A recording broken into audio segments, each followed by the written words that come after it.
دویم سوال دا یو ورور کړی دی چې بعض خلک یو حدیث بیانوي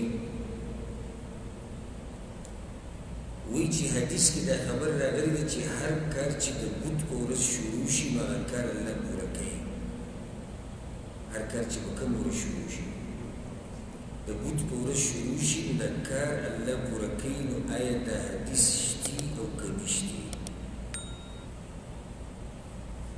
الجواب بالله التوفيق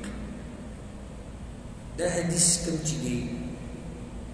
ورور ذکر کړی دی او تپوس یې کوي لا اصل له د دې هېڅ اصل نشته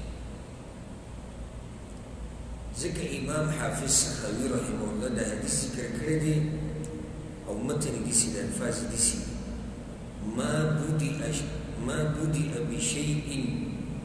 يوم الأربعاء إلا تم هر شی چې د بت په ورځ شروع شي نو هغه پوره کېږي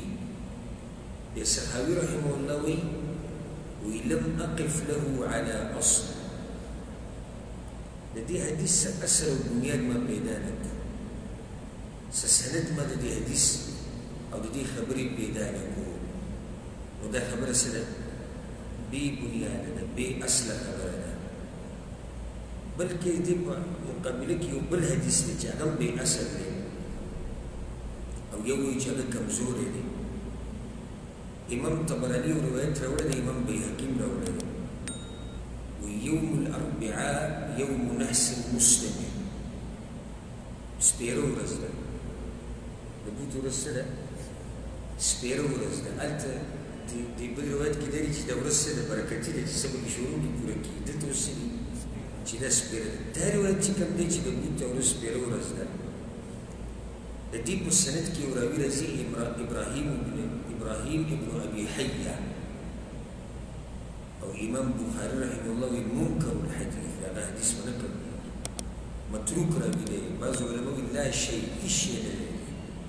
نو دواړه خبرې کمزوري دي که څوک دا روایت پیش کوي